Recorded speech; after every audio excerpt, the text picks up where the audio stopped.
você pega a sua palavra, a Bíblia, ainda menor que seja, no celular, ou aquela que é só o Evangelho azulzinho, que todo mundo conhece, ela produz o seu efeito, seja ela menor ou maior, seja ela contendo o texto bíblico, ela vai produzir o seu efeito. Onde vai isso, pastor? Isaías 55, versículo 9, 10 e 11.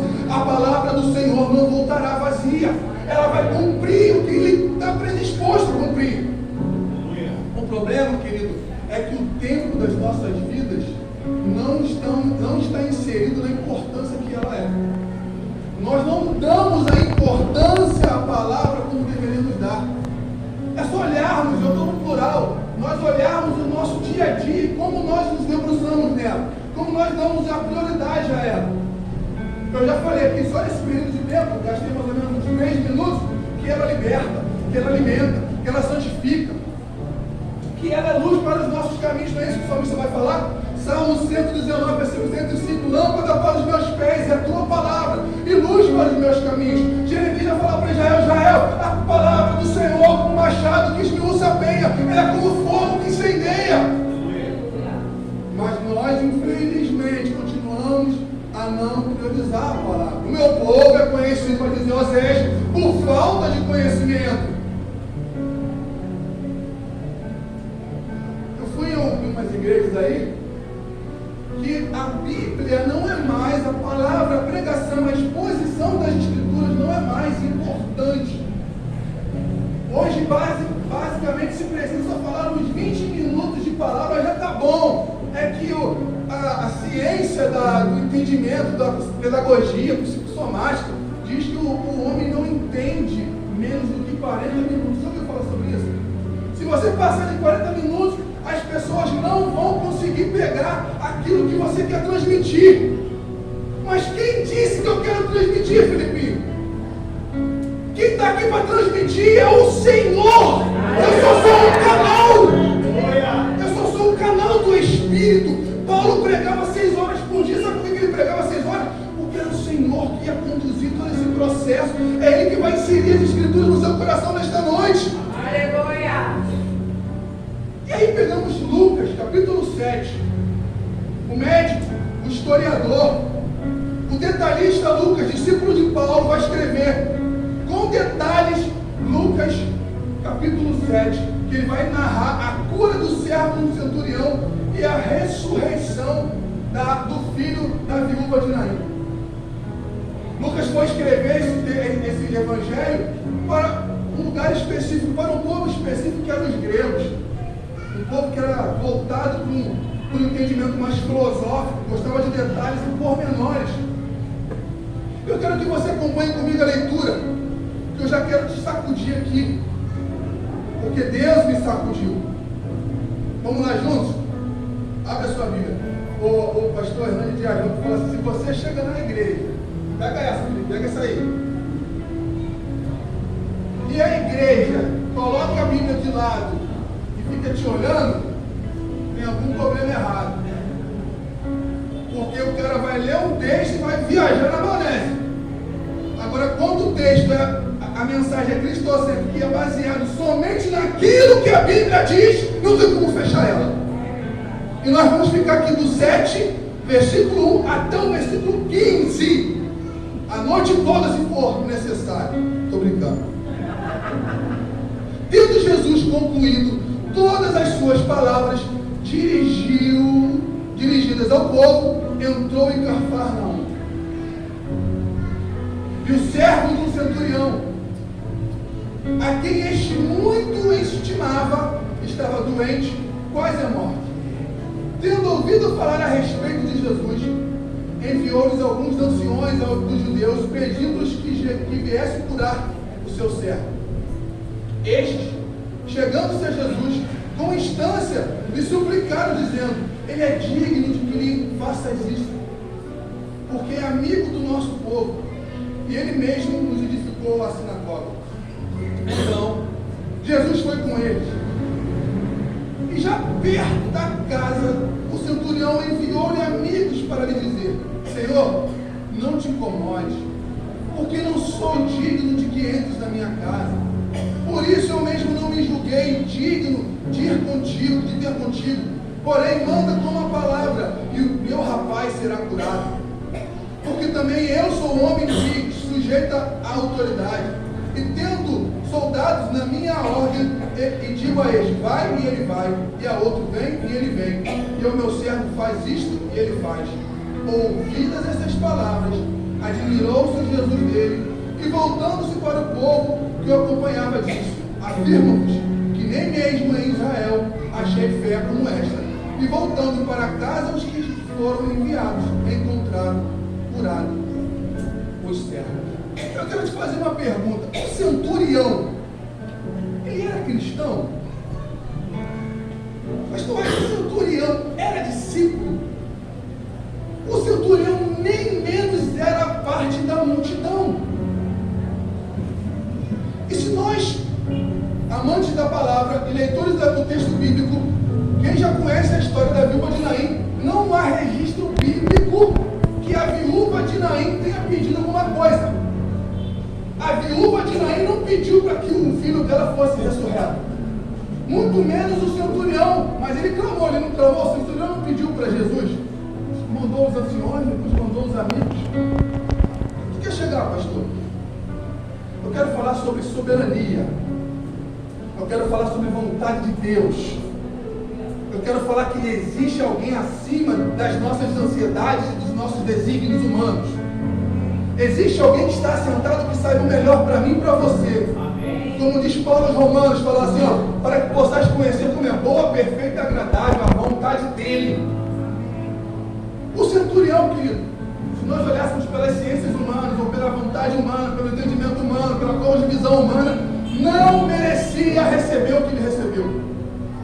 Porque nós, homens caídos, cheios de falhas e erros, falamos assim, por que Deus curou ele e não me cura? Eu estou começando a enxergar onde eu quero chegar. Por que esse centurião que não tinha nem parte com ele, que não andava com ele, não conversava com ele, não orava por ele, não fazia nada, só fez um pedido, Jesus foi lá e curou. E eu que estou aqui na casa do Senhor, clamando, buscando, eu oro e Deus não me ouve. Será por quê que esse centurião foi ouvido? Que muitas das vezes, eu tenho quase que certeza, era um pagão que não adorava o Deus vivo, mas Jesus respondeu o seu clamor. A viúva nem pedido fez a ele e ele foi até ela. Por que a mim Deus não me ouve? Patrícia, de repente você pode me responder, você responde, pastor, por que Deus não me ouve, mas ouviu o seu clamor? Nem ouviu a viúva, ele foi lá, eu vou lá curar ela. Alguém tem essa resposta aqui? Porque eu já oro por um monte de coisa aqui e Deus não me respondeu. Tu tem, pastor Felipe, essa resposta? Tem, pastor? Nós não vamos ter essa resposta. Não há homem que possa te explicar. Sabe por quê? Porque é a soberania de Deus. É Deus agindo como Ele quer agir. É agindo como Ele acha que tem que fazer. Talvez nessa noite seja o teu dia e tu está aí. Talvez seja a hora da minha resposta hoje. Pode ser amanhã ao amanhecer, ao levantar da minha cama. O que eu preciso entender e amadurecer é saber que Ele está no controle. É saber que Ele é Deus. Salmo 89 diz o seguinte, que justiça e retidão é a base do seu trono. Ele é um Deus justo, mas é injusto, Senhor. O centurião, ele era um homem pagão e Deus ouviu a sua oração. Eu estou aqui, dia a dia, noite e noite, o Senhor não me ouve. Justiça e retidão é a base do seu trono. A nossa justiça é trapo de imundícia. A nossa forma de enxergar a justiça não se iguala à justiça de Deus.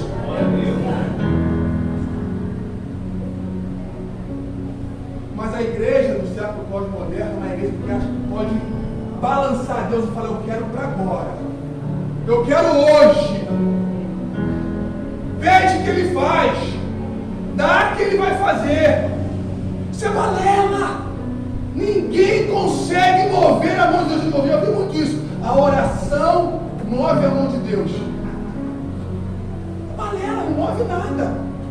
A Bíblia diz que a oração do justo pode muito em seus efeitos. A oração pode mover, sabe o que, querido? O coração de Deus, não a mão. A tua oração pode alcançar o coração de Deus. A Bíblia não fala que ela move a mão, ela diz que alcança o coração. Tu vai ver Salmista Davi falando assim: a minha oração alcançou o teu coração, Senhor. Ele jamais falou que a sua oração, a minha oração, moveu as mãos. A gente pode chegar até uma conclusão, falar: o rei Ezequias condorou e virou para a parede. Ele não moveu a mão de Deus, ele tocou o coração de Deus. Aleluia! Falou: Senhor, eu tenho sido justo, fiel ao teu nome. O coração de Deus se encheu.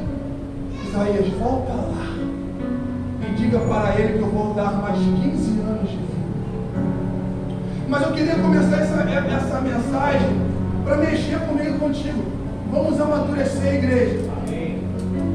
Deus tem um tempo determinado. Deus tem um momento certo e a hora certa. Não vamos entrar na síndrome de Asaf. Conhece a síndrome de Asaf, pastor Marquinhos? Aquela síndrome que, porque ele tem ou não tem, por que ele consegue ou não consigo? E vai dizer o salmista lá, o salmista Asaf vai falar: eu olhava os ímpios prosperar e eu não prosperava. A igreja de hoje, principalmente a igreja que quer subir, que quer ir para o céu, ela precisa entender que Deus está no controle. Que na hora certa, no momento certo, Deus vai responder a tua demanda. Ele não vai te deixar em silêncio, Ele não vai te deixar sem a resposta. Eu posso te dar aqui um exemplo rápido. Como é que Deus responde na hora que Ele bem entender? Eu acho que eu já falei isso aqui, não lembro. Se não falei, eu vou falar de novo. Deus levou a minha irmã, eu perguntava a Deus: por que, Senhor, que levaste minha irmã, se tu és um Deus que cura? Eu subia nos púlpitos para pregar sobre um Deus que fez a mulher falar: Efatá, levanta-te! Esse Deus que pode fazer Lázaro ressuscitar os mortos no quarto dia. Eu pregava com fé sobre isso, mas a minha irmã desceu a sepultura e nunca mais voltou. Por que, Senhor? E Deus me respondeu: irmão, diz para mim aí, o que você acha? Eu estava naquele momento de maturidade, sabe? Só que hoje eu consigo compreender que até no luto, até na perda, até na desgraça, Deus está no controle. Mas que isso, pastor? O profeta não vai dizer que os caminhos do Senhor são como tempestade e tormenta. Eu aprendi a vida toda que o Senhor é meu pastor e Ele me faz andar pelos pastos verdejantes, pelas águas tranquilas. Mas alguém esqueceu de me dizer que também tem caminho de tempestade e tormenta. Tem caminhos difíceis, dias maus virão. Só que a igreja tem que ser preparada para o pasto verdejante e para os dias maus. Para o dia que Deus fica em silêncio. No dia que tu clama e tu grita e Ele se cala. E Deus não fala, tu sacode, vai no monte, vai no coração, vai orar, tu balança você e Deus não fala. Meu Deus. Meu Deus. E se passou 10, 20 anos, até que num belo dia já não mais cansado de buscar e pedir resposta. Belo dia no monte, sozinho eu estava. E a voz do Senhor veio ao meu coração me responder: filho, eu vim aqui te responder aquilo que tu tanto clamava. Eu levei a tua irmã porque era necessário. Aí tu vai falar assim: mas necessário levar um bebezinho de 3 meses?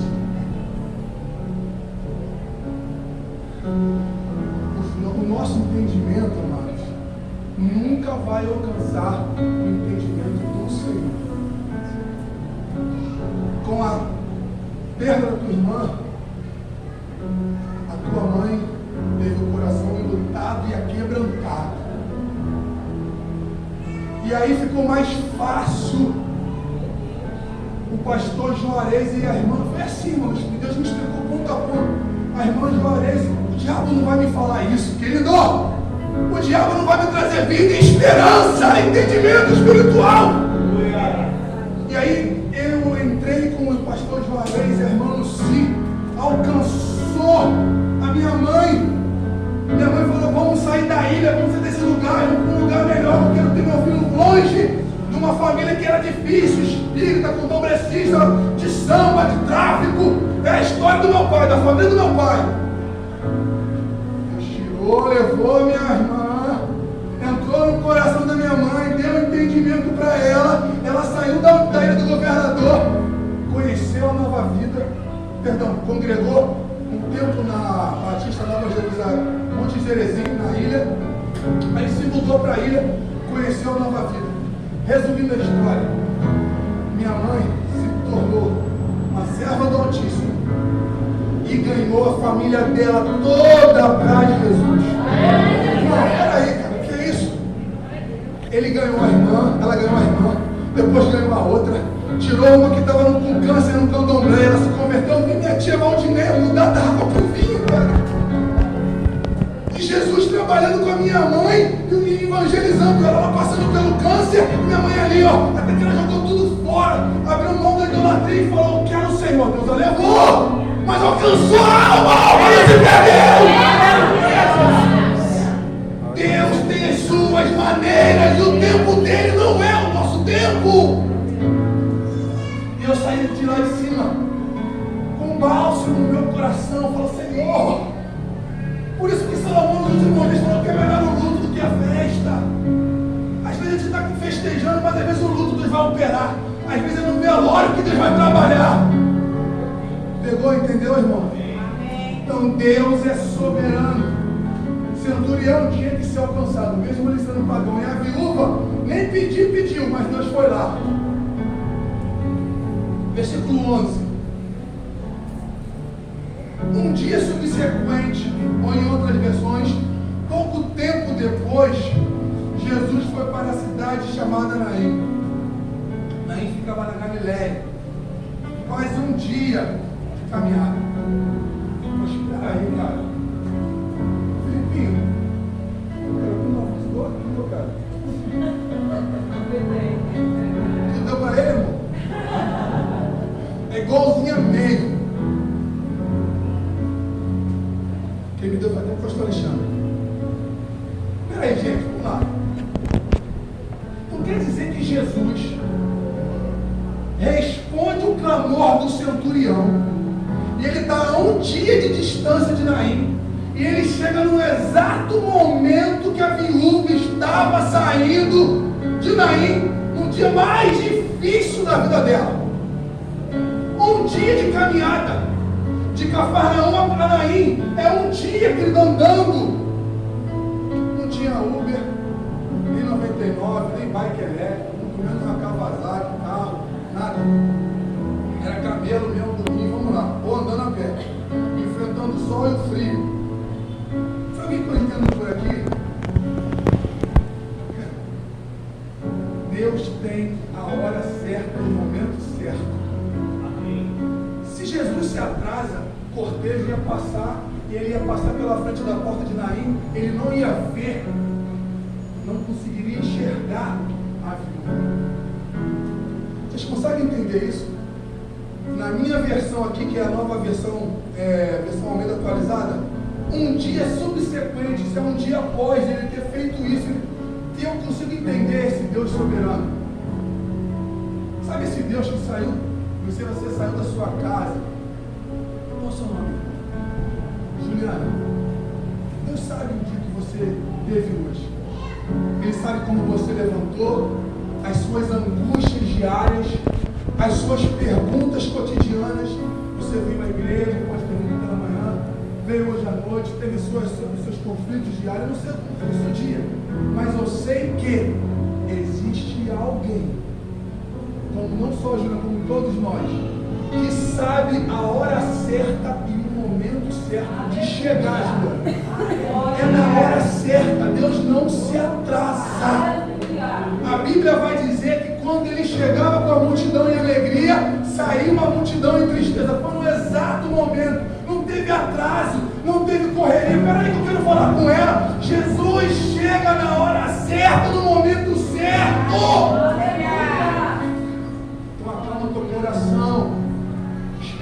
pouquinho.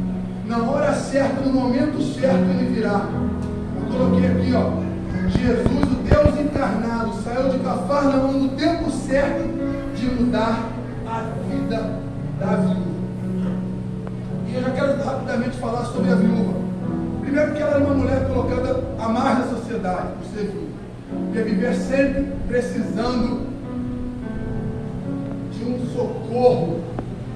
Diante desse quadro, o filho único morreu, marido morto.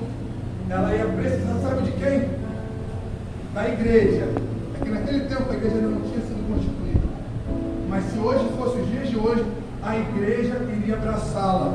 Porque a viúva é o dever da igreja cuidar de tudo. E eu quero um pouco conjecturar aqui, mas isso aqui não é nada demais. Pensa comigo. Nós vimos aqui uma multidão. Versículo 12, vamos comigo, ó. Como se aproximou da porta da cidade, eis que saiu o enterro do filho único de uma viúva, e grande multidão da cidade ia com ela. Felipe, isso é que meu pai consultou ele direto, ele me falou, tá? Estou brincando. Mas como um bom filho de pastor, eu acredito que ele deve falar assim: filho, quando você lê a palavra, entra no texto. E é assim que lê as escrituras. Não pode ler de forma displicente, como se fosse uma manchete de jornal. Então, peraí, se ela era viúva, ela já sofreu um primeiro luto. Lendo o texto, ó, estou lendo. Provavelmente essa multidão que estava com ela estava no outro sepultamento. Eram amigos próximos. As pessoas que enterraram o marido dela estão indo agora enterrar o filho. Estão pegando? Está entrando no texto aqui juntos.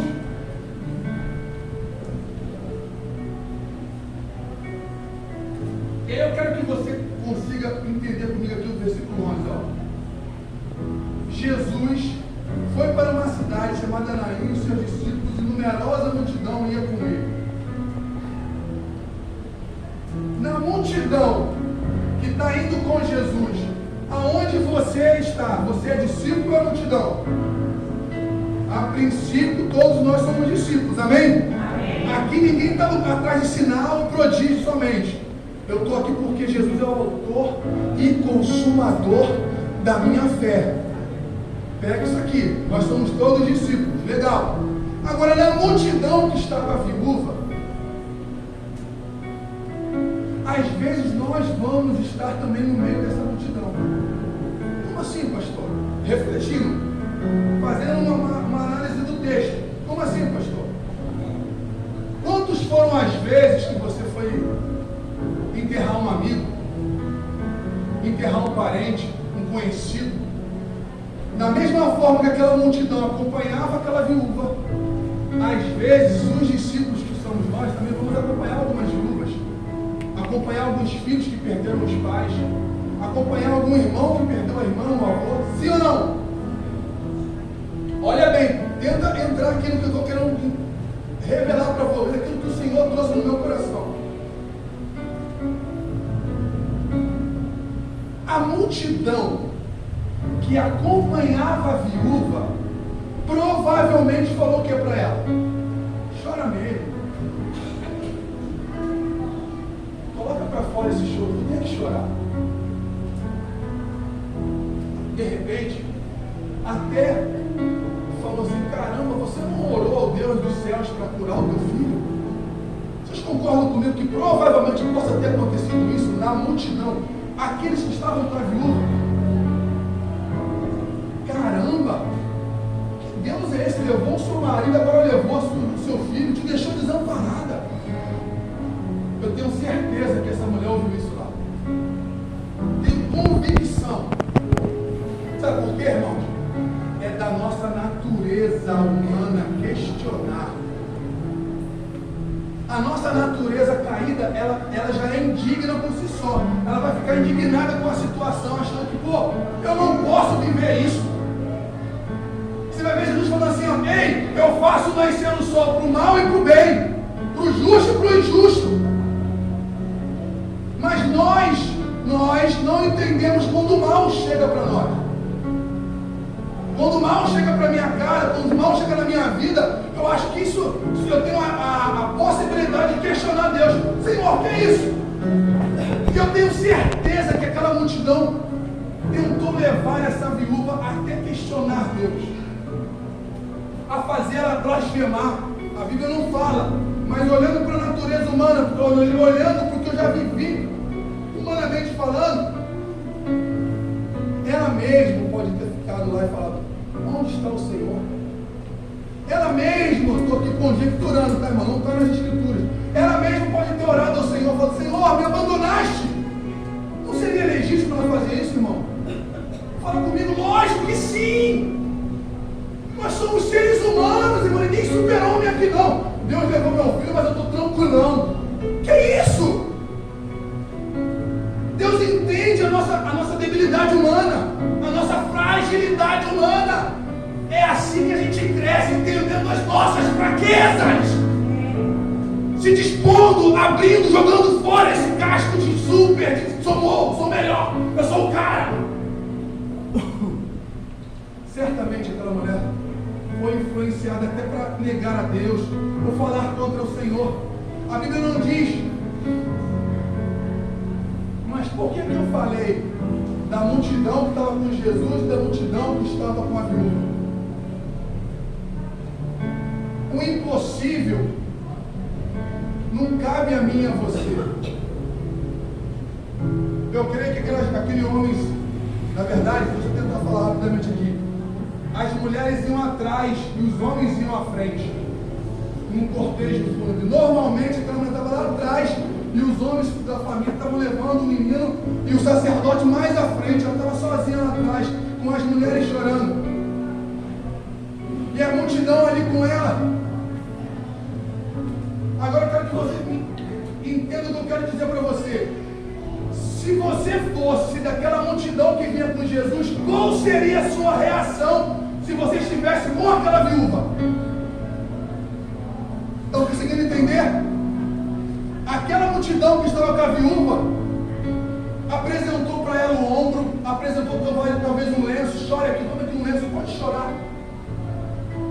Apresentou um aconchego. Eu estou contigo aqui, você não vai ficar sozinha. Mas quando na multidão, na qual muitas das vezes nós estamos inseridos nas multidões da vida, qual é a tua reação? A reação da multidão que acompanhava a viúva era de impossibilidade. Acabou, o filho morreu, não tem mais jeito, vamos somente chorar.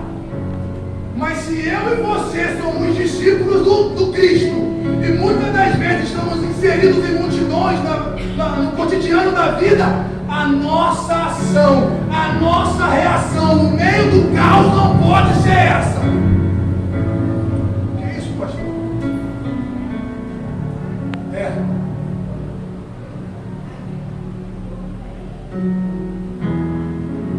O normal é você chegar no velório e falar assim: irmão, estou contigo.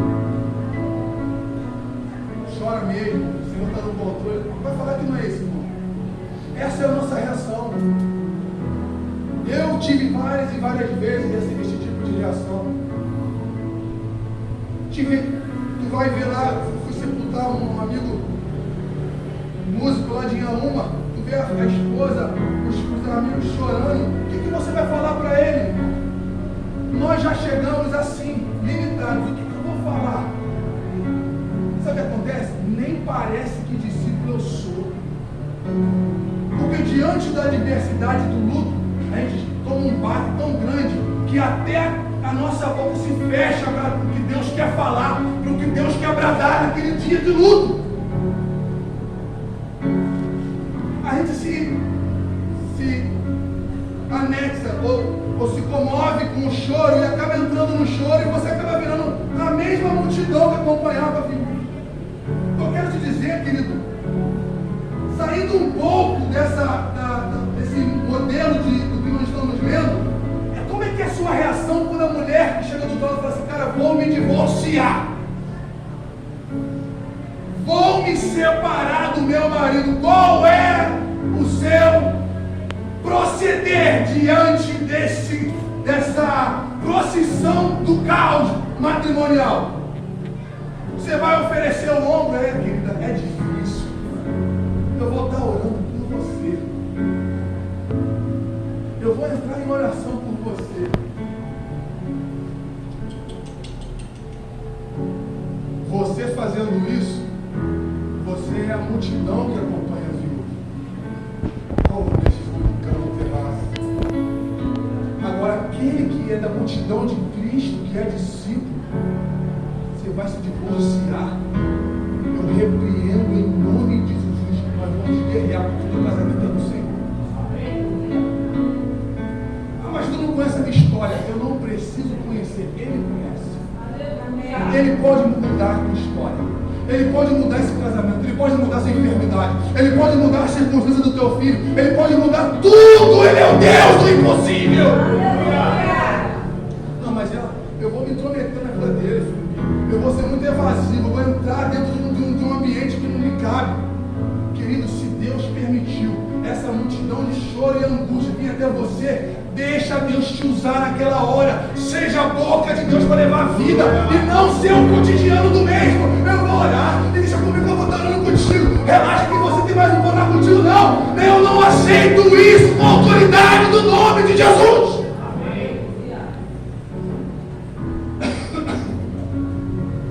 Essa é a diferença da multidão que acompanha a viúva da multidão que acompanha Jesus. A menina chega chorando do teu lado no metrô, ou o rapaz, ou a senhora. Você está vendo ela falando no telefone, discutindo e chorando. Você acha que isso é por acaso, pastor? Eu não creio nisso.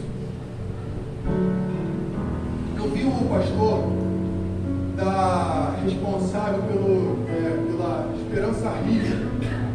Ele caminha junto com o Frank Graham, filho do Billy Graham.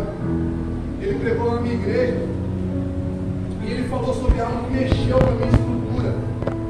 Um americano humilde, simples, e falou: rapaz, entenda que uma vez que você se colocou no altar do Senhor e o reconheceu como Senhor e se tornou discípulo do Senhor, não vai existir questões casuais, vai ser sempre propósito. Sempre vai ter um propósito. O motorista do Uber, o entregador da pizza, aquele que vai te fazer entregar o pão todo diário que tu vai comprar na padaria. Deus quer salvar, Deus quer alcançar, mas nós queremos andar com a multidão das viúvas.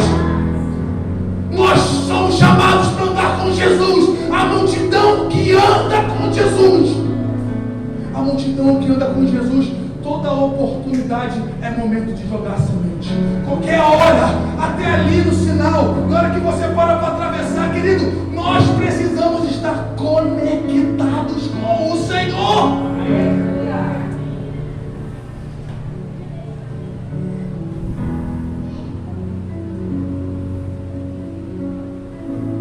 Versículo 12: ao aproximar-se do portão da cidade, eis que saía entre um filho de uma viúva, e grande multidão ia com ela.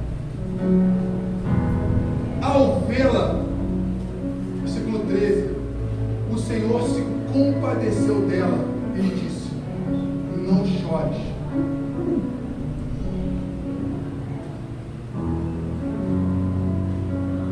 Estava lendo um livro do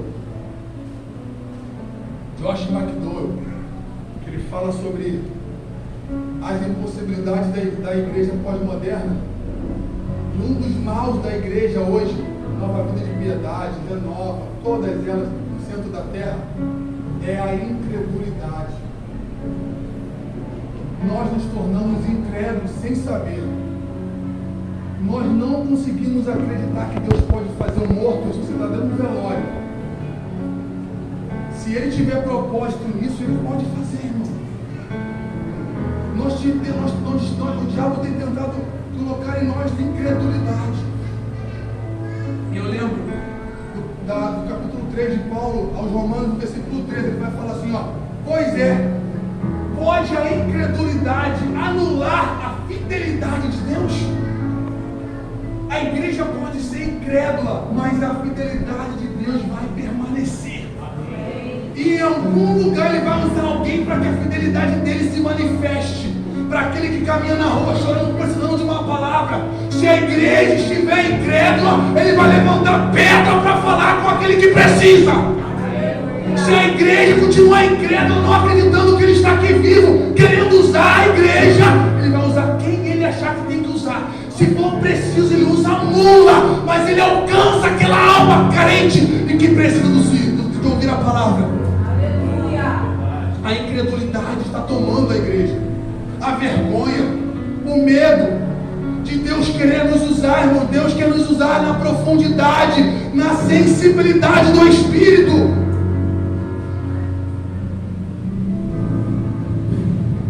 E eu vou caminhando para o fim. Eu até anotei aqui um versículo aqui que eu gosto demais. Que ele fala assim: ó, o justo viverá pela fé. Comecei a falar sobre soberania. E entender a soberania é entender que Deus está sob o controle de tudo. Daquilo que Isaías viu, não foi? Ele viu alguém assentado no alto e sublime trono. Passou-se mais de não sei 1000 anos. João foi ver a sala do trono, entrou na sala do trono, tinha alguém assentado no trono. O trono nunca esteve vazio. Viver pela fé, saber que Deus está no controle, é não ter um dia de amanhã, mas saber que Deus proverá, saber que Deus está no comando de tudo, que pode ser amanhã a tua resposta, pode ser agora, pode ser esse exato momento que a cura vai se manifestar. A tua resposta pode estar vindo do céu, como Daniel pediu, e já estava vindo, mas os anjos, Miguel foi lutar para que a resposta chegasse. Nós ficamos sempre incrédulos, difíceis de acreditar. A igreja tem caminhado com dificuldade nessa questão de incredulidade.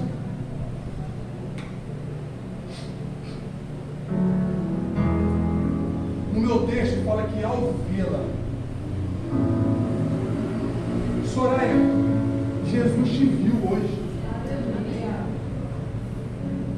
Isabel, Jesus te viu hoje. Mas pastor, será que Ele me viu mesmo? É a questão da soberania. Ele te vê. Ele te vê. Zacarias vai falar que os olhos do Senhor percorrem toda a terra. Ele está aqui hoje. Aleluia. A Bíblia vai falar que Ele passeia pelos 7 castiçais de ouro. Ele está aqui passeando pelo meio da igreja. Ele está aqui porque a Bíblia fala que quando 2 ou 3 estão mais reunidos, o nome dele Ele se faz presente. Então Ele está aqui passeando. A Bíblia fala que tudo que é ligado na terra é ligado no céu. Se tu está desligado nessa noite, tu pode perder tua resposta. Tu está pedindo tanto algo, mas tu está desligado. Está lembrando do Fla-Flu, que foi hoje 4 horas, bebendo o Vasco vai cair. Eu não sei o que tu está pensando, irmão. Eu creio. Eu repreendo isso aí, varão. Eu estou contigo nessa guerra. Eu não sei onde tu está ligado, irmão, mas se tu estiver ligado no Senhor, Deus vai falar contigo. Ele está falando, Ele te viu. Aleluia. Ele te vê. Os olhos do Senhor são diferentes. Você pode ter entrado aqui nesse lindo lugar, falado com o teu pastor Felipe, e você falado no seu interior, mal sabe o meu pastor o que eu estou enfrentando. Mal sabe que eu não tenho nenhum prato de comida para botar na minha casa. Mal sabe o pastor que eu acabei de pedir o divórcio para o meu marido, para minha esposa. Mas eu quero te dizer que Jesus vê. Aleluia. Jesus te contempla. Jesus tem visto que você tem passado. Ele me trouxe aqui no aniversário do pastor, que eu podia falar de tantos outros assuntos, para te fazer enxergar que Deus está no controle. Pare de questionar o Senhor. Pare de achar que Deus não te vê, que não te ouve, que não te responde. Ele está no controle. É Ele que faz a diferença e vai fazer na sua vida. Ele está te enxergando. Ele viu a sua vida. Aleluia. Eu quero te dizer nesta noite de domingo que o Senhor tem visto o nosso tempo passado. Não deixe a incredulidade adentrar o teu coração. Creia que Ele está te vendo. Na hora certa, no tempo certo, a resposta chega. Ele é soberano. Ele é soberano. Ele está no controle. Ele está no controle. Ele está no controle. Será que eu tenho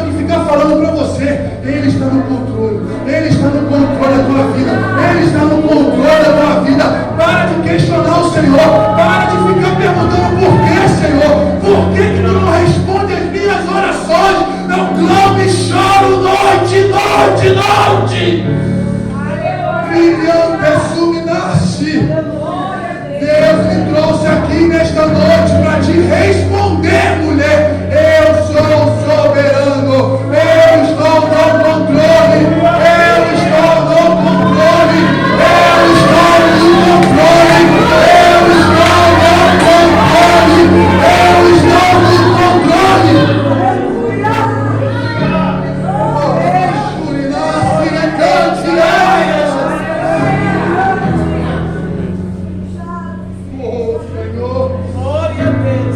No capítulo seguinte de Lucas 6, meu Deus, ô Senhor da alma, ele entra na sinagoga no dia de sábado, que era um dia de mudar os escritos que eles iam estudar na sinagoga. Jesus entra, está lá os fariseus, todo mundo querendo aprender com ele, estudar e procurar um momento de acusá-lo. Entenda, de uma vez por todas, o pau, desculpa o termo, o pau pode estar quebrando lá fora. Deus não perde os olhos de você. Ele sabe o mover, o momento certo. Ele estava lá na sinagoga, um momento momento sublime. Vai mudar os escritos. Nós vamos ficar mais 7 dias estudando um outro texto bíblico, ou melhor, um canão sagrado de algum profeta. Jesus podia estar lá envolvido, Felipe, ensinando lá, se preocupando em falar, em explicar, mas ele estava de olho em alguém lá. Ele estava de olho em uma pessoa. E aí você se acha tão indigno, tão incapaz. Será que ele está me vendo? Deus me trouxe aqui nesse bendito dia maravilhoso para te falar que ele está te vendo. Ele não se envolve com essas coisas. A preocupação dele maior é o teu coração. Não que o aniversário do Felipe não seja um dia de alegria, mas ele quer o teu coração hoje, nesta noite. Ele me trouxe aqui para falar: eu estou olhando o teu coração. De repente, ele vê uma pessoa no meio da sinagoga. Ele fala para aquele homem assim: ei, vem à frente. Sabe de quem eu estou falando? Um homem que não deveria nem estar ali. Pode ser o teu caso, não era nem para me estar aqui hoje, pastor. Mas Deus me trouxe aqui hoje. Deus me trouxe aqui hoje para ouvir essa palavra, para ouvir esse grandão de 4 horas aqui falar que, ei, eu te vejo, eu estou te vendo, eu estou contemplando as suas noites de choro. Jesus podia estar envolvido no ensino na sinagoga, mas ele estava de olho naquele homem que estava com a mão mirrada, a mão direita mirrada, que estava ali com a mão escondida, porque se todos vissem ele, poderia até apedrejá-lo ele. Jesus estava preocupado com a dor daquele homem e falou: ei, vem à frente. Ele só se levantou, ele não veio à frente. E Jesus falou: para que Deus saiba, para que vocês saibam que Deus, eu vou curar aquele homem. Eu não lembro muito bem o texto, mas Deus sabe, eu sei que a mão daquele homem voltou ao normal. O que eu quero te falar nesta noite é que, da mesma forma que aquela mulher provavelmente não mais clamava ao Senhor, ela já estava vivendo o luto, ela já tinha aceitado o choro, ela já tinha aceitado a situação, ela já não mais acreditava que poderia mudar a situação, ela já estava só seguindo a vida. Eu vou enterrar o meu filho e vou viver o meu luto, viver das esmolas dos meus irmãos, mas Jesus a viu. E quando ele vê, alguma coisa vai acontecer. Então ele me trouxe aqui para falar para alguém especial aqui: ele está te vendo, ele está no controle, ele é soberano, ele tem o tempo dele, tem a hora certa, o momento certo de agir. Eu, pastor, não posso falar para você: toma meu lenço, não chores. Eu posso trazer o possível, eu posso tentar amenizar a tua dor, mas Jesus pode fazer o impossível. Ele pode fazer aquilo que ninguém mais pode fazer. Aí ele fala para ela: não chore.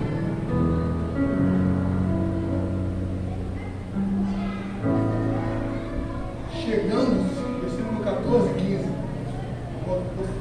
por aqui. Chegando-se, tocou no caixão.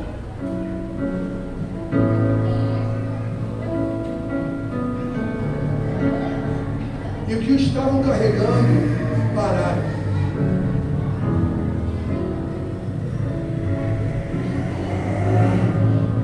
Você está disposto a receber essa aproximação de Jesus? Amém, Jesus. Com o centurião, ele falou assim, ó, pode ir. O servo está curado. Ele nem precisou ir lá.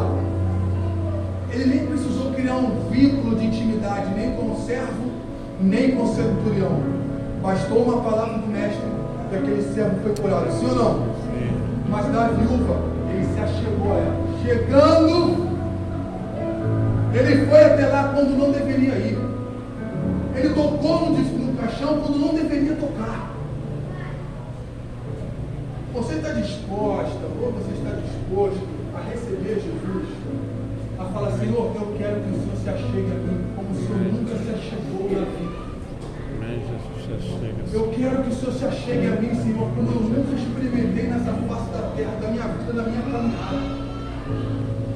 Porque é isso que Jesus quer fazer nesta noite.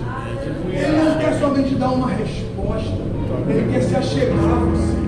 Ele quer criar um vínculo pessoal entre pai e filho, uma relação de intimidade, uma relação de proximidade. Ele quer tocar em você, ele quer fazer a sua vida mudar da água para o vinho, como a mulher do fluxo de sangue. Uma vez que tocou, ela sentiu aquela unção sair do manto de Jesus. Eu quero fazer uma pergunta aqui para ficar nos quiz de perguntas bíblicas. David, vamos ver se tu sabe essa. Não abaixa a cabeça não, filho. Pergunta bíblica para ganhar deixa eu ver, uma caixa de bombom. Vamos ver se o pessoal está afiado, pastor. Qual é a história que diz que saiu poder? Essa eu já quase falei aqui. Quando tocaram em Jesus. Essa foi a única história, sim ou não? Só foi essa história, pastor Felipe, que saiu poder ao tocar em Jesus. Todo mundo fica preso na mulher do fluxo, não é isso? Alguém conhece mais uma outra história que quando tocaram saiu o fluido de Jesus? Saiu aquilo que a mulher do fluxo sentiu, outros tocaram e sentiram. Já dei a deixa. Tem uma história, tu sabe qual é? Aí, David, vai ganhar a caixa de bombom, né?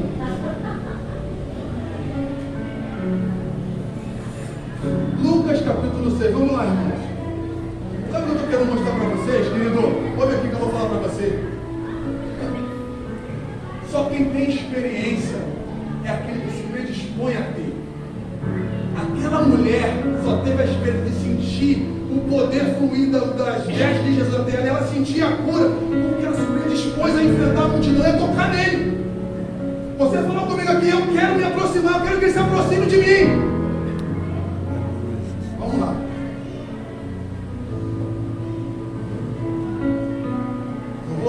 Não liga não, tá, irmão? Vamos fazer isso aqui que é ficando velho mesmo.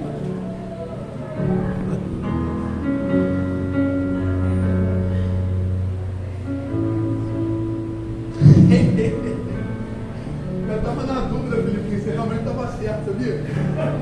Mas será que eu estava na dúvida, mas eu estou rindo aqui, assim, que rapaz, eu esperando você, é isso aí mesmo, tu tá certinho, filho, tá errado não, tu não tá na carne não. Leia aí, varão, versículo 19 do capítulo 6. Todos da multidão procuravam tocá-lo, porque dele saía poder e curava todos. A mulher do fluxo tocou e saiu o poder dele, não foi isso?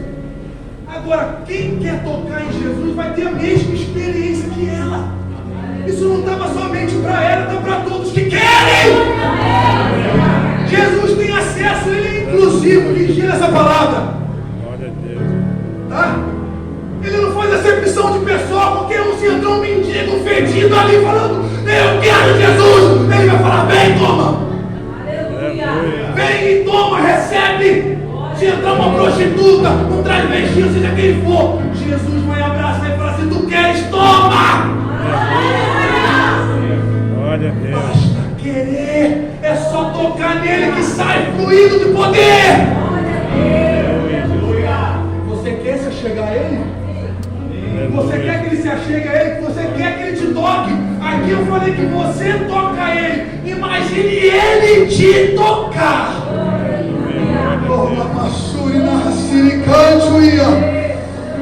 Aleluia, Jesus. Ele se achegou, tocou, e os que estavam carregando pararam. O toque de Jesus faz parar a multidão da tristeza.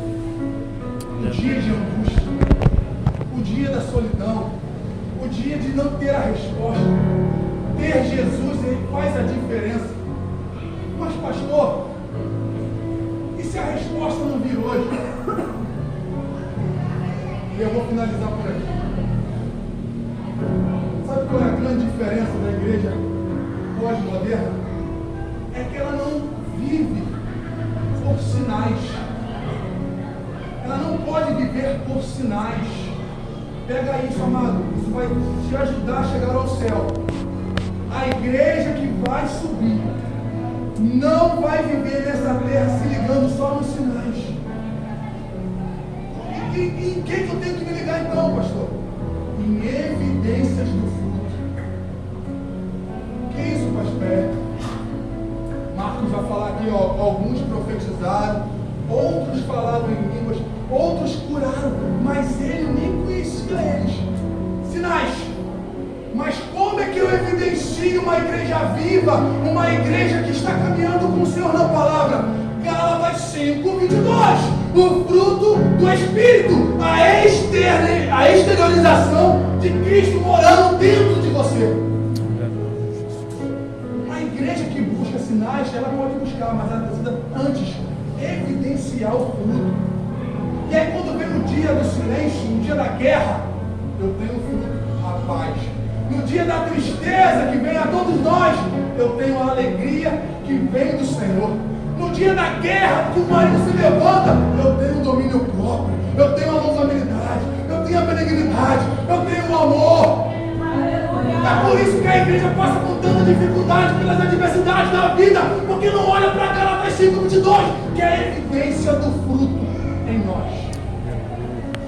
Quando Deus está em silêncio, eu sei que é uma resposta. Deus não precisa falar sim, não. Quando ele fica em silêncio, aprenda, acho que eu falei isso na outra vez que eu estive aqui. Já é retórica. A igreja precisa ouvir de novo. Já diz o pastor Maurício Fragalho. A igreja vai ouvir quantas vezes o Senhor quiser que ela ouça, porque ela vai ouvir até ela aprender. Você precisa, nós precisamos entender que Deus está no controle. Aleluia. E o que estava morto, versículo 15, sentou-se e passou a falar, e Jesus o restituiu à sua mãe.